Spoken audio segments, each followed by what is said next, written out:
चलिए let's be start the compounds of noble gas. In previous lecture we study the compounds of noble gas like HCF2, HCF4 and HCF6. In this lecture we study the hydrolysis of the fluorides of xenon. The most IMP question in the reference of board exam, what is the hydrolysis product of HCF2, HCF4 and HCF6. ये बच्चों को बहुत confusing भी लगता है क्योंकि ये product बड़े कॉम्प्लिकेट भी होते हैं. तो हम आज इनकी सेपरेटली स्टडी करेंगे कि HCF2, HCF4 और HCF6 को वाटर से ट्रीट करेंगे तो इनके क्या क्या प्रोडक्ट्स बनेंगे. तो सबसे पहले हम HCF6 से स्टार्ट करते हैं आपको सिखाना. HCF6 का जब हाइड्रोलिसिस किया, hydrolysis mean treat with water, water के साथ रिएक्ट करना. तो बहुत सिंपल ही समझना कि इसके पास 6 फ्लोरीन थे और इधर 2 हाइड्रोजन थे. तो ये 2 हाइड्रोजन इन 2 F के साथ रिएक्ट करके 2HF बन के रिमूव हो जाएंगे. सबसे सिंपल कॉन्सेप्ट. 6 फ्लोरीन में से 2 निकल गए. अब आपके पास कितने फ्लोरीन बचे? 4. और क्या बचा? जीनोन भी बचा और फ्लोरीन भी बचा. पर 6 में से कितने निकल गए? 2. तो हमारे पास अब कितने बचे? 4. चूंकि ये 2 निकल गए तो इनकी जगह किसी को तो फिलअप करना पड़ेगा. भाई 2 फ्लोरीन गए तो वहाँ खाली जगह हो गई कि नहीं. तो वहाँ फिल कौन कर देगा? वहाँ उसकी प्रेजेंस को कौन मेंटेन करेगा? ऑक्सीजन. सिंपल. कितने इजीली हम कंपाउंड बना गए. HCF6 को H2O से ट्रीट किया तो HF बन के निकल गए. कितने H थे? 2. तो 2 HF निकल गए. अब कितने फ्लोरीन बचे? 4. चूंकि 2 F गए तो 2 वैलेंसी वाला बंदा कौन आ गया यहाँ पे? ऑक्सीजन. मतलब फ्लोरीन जाएंगे, ऑक्सीजन आएंगे. फिर हमने हाइड्रोलाइज किया वाटर से. फिर क्या होगा? 2F को लेके फिर निकल लेगा हाइड्रोजन तो 2HF. तो जैसे जैसे फ्लोरीन निकलेंगे वैसे वैसे किसकी एंट्री होती जाएगी? ऑक्सीजन की. तो अब प्रोडक्ट क्या बन गया? HCO2 F2. फिर हम वाटर ले आए. आप सोच रहे होंगे कि मैम आपका तो मन ही लग गया. हमारा मन इसलिए लग गया वाटर को लाते लाते क्योंकि जब तक हम फ्लोरीन को आउट नहीं कर देंगे हम भी चैन से बैठने वाले नहीं. तो फिर H2 ले आए. तो नेक्स्ट प्रोडक्ट क्या होगा? फिर 2HF निकल गए और प्रोडक्ट क्या हो जाएगा? अभी O2 थे, एक और बढ़ गया तो HCO3. तो अगर हम ये रिएक्शन को समराइज करके लिखें, this is the partial hydrolysis. अगर मैं एक वाटर से ट्रीट करा तो what is the product? HCOF4. अगर मैं एक और वाटर से ट्रीट कर दिया मतलब 2 वाटर के साथ अगर रिएक्शन करा दी तो what is the product? HCO2F2. 1 2 3. अगर मैं HCF6 की रिएक्शन कंप्लीट हाइड्रोलिसिस कर दिया 3 वाटर के साथ तो फाइनल प्रोडक्ट क्या निकला? HCO3 प्लस 2 2 4 और 2 6 6HF. देखिए 3 2 जा 6H और 6F. 6HF निकल गए और 3 ऑक्सीजन यहाँ आ गए. याद हुई आप लोगों को reaction? What is the hydrolysis of HCF6? Complete the reaction. ऐसे भी क्वेश्चन आते हैं बोर्ड एग्जाम में. Complete it. और उसमें आपको ये वाटर की संख्या नहीं देंगे. कंप्लीट हाइड्रोलिसिस या कंप्लीट वर्ड लिख देंगे. तो कंप्लीट में कंप्लीट का मतलब पूरे 6 जाना है. अब 6F को निकालने के लिए कितने H चाहिए? 6. तो 3 2 जा 6. जब 6HF निकल गए आपके पास से तो अब आपके पास क्या बचा? Hc बचा और 3 O बचे तो HCO3. क्लियर? सभी बच्चों को HCF6 का अगर क्लियर हो गया तो HCF2 और HCF4 भी इजीली आएगा. आगे बढ़े. इसको ये सभी बच्चों ने नोट डाउन एक बार सभी बच्चे लिख लें ये रिएक्शन, क्योंकि ये वाली ट्रिक आपको बुक्स में भी मिलने वाली नहीं है. जो शॉर्ट ट्रिक्स हम आपको सिखा रहे हैं ये आप बुक्स में भी ढूंढेंगे ना तो भी नहीं मिलने वाली है.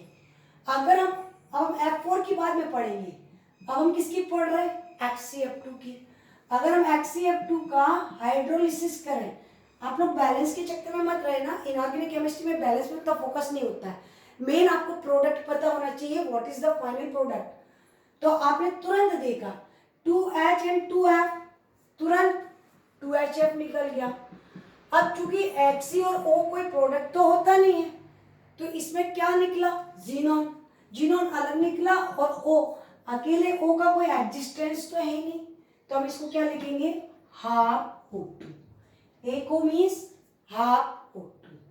तो what is the product of HCF2 on hydrolysis, xenon, HF and O2, 3 product.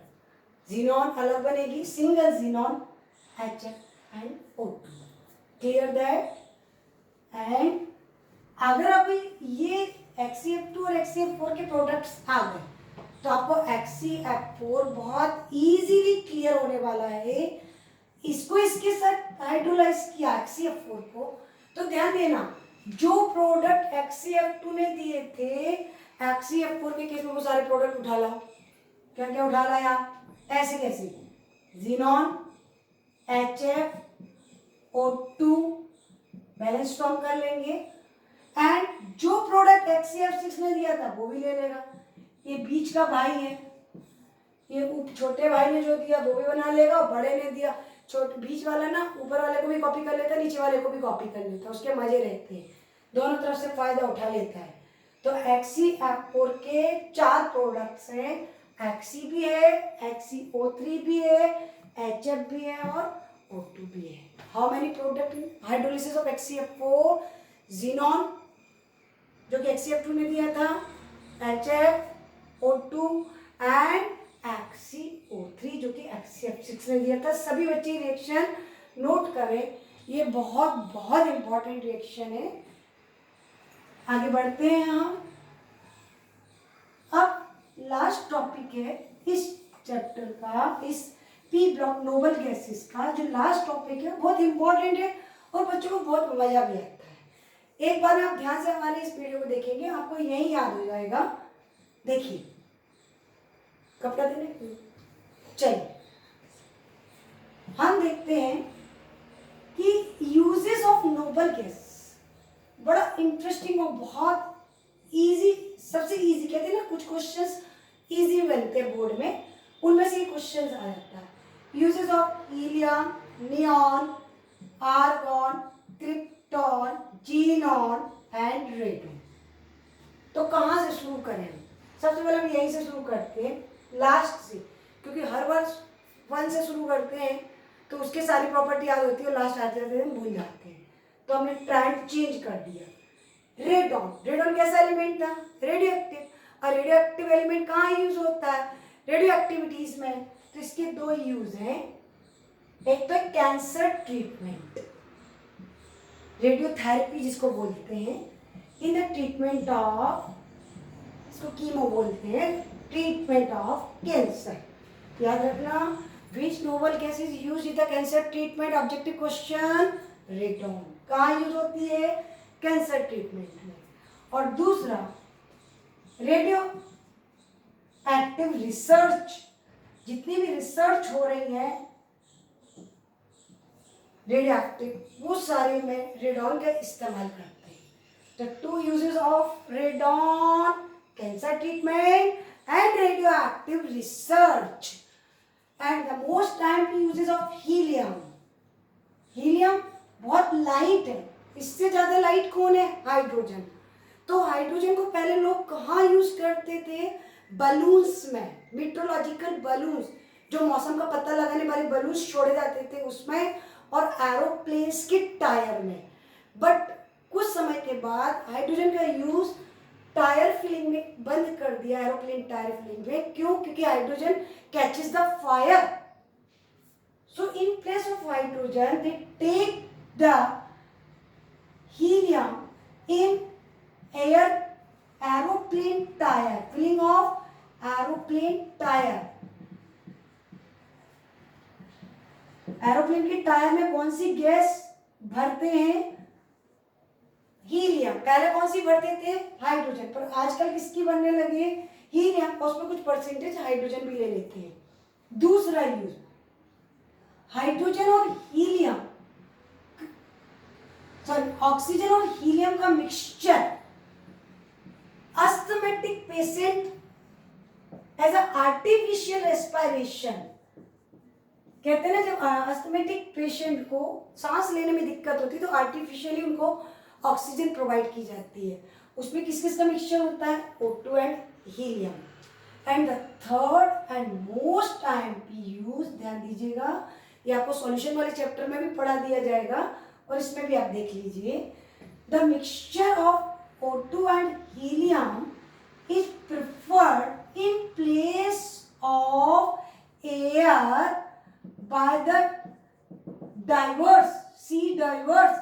समुद्री जो गोताखोर होते हैं वो एयर की बजाय किसके सिलेंडर लेके जाते हैं? Oxygen and helium. क्यों नहीं ले जाते एयर?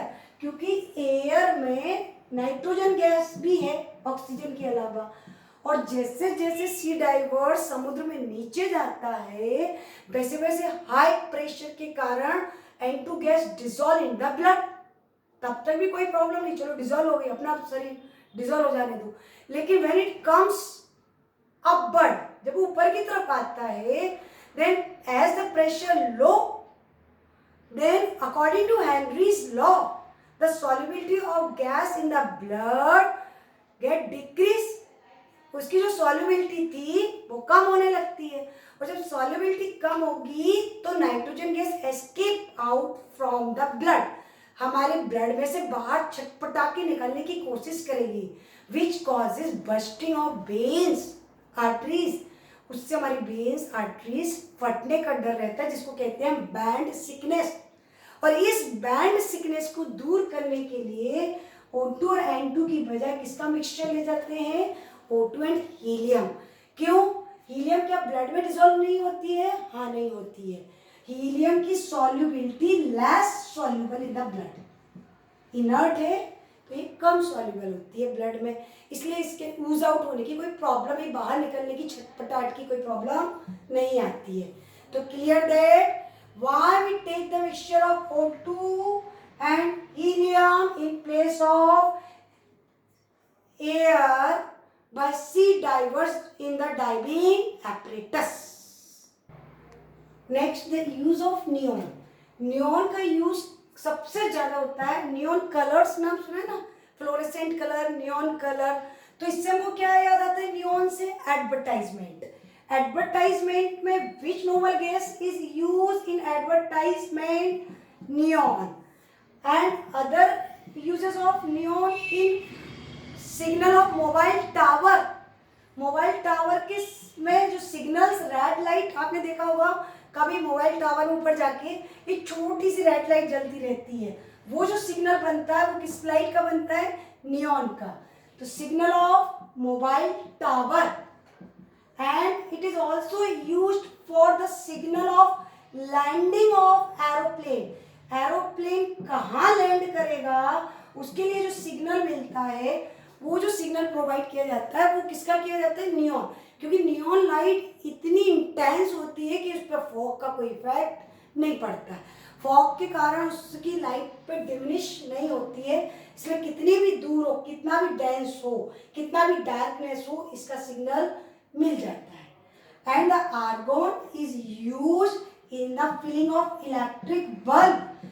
बल्ब और ट्यूबलाइट में जो गैस भरी जाती है, इनर्ट गैस भरी जाती है, वो कौन सी भरी जाती है? आर्गन। तो argon use in electric bulb, neon used in advertisement, signal of mobile tower, signal of landing of aeroplane, and the helium is used in the filling of aeroplane.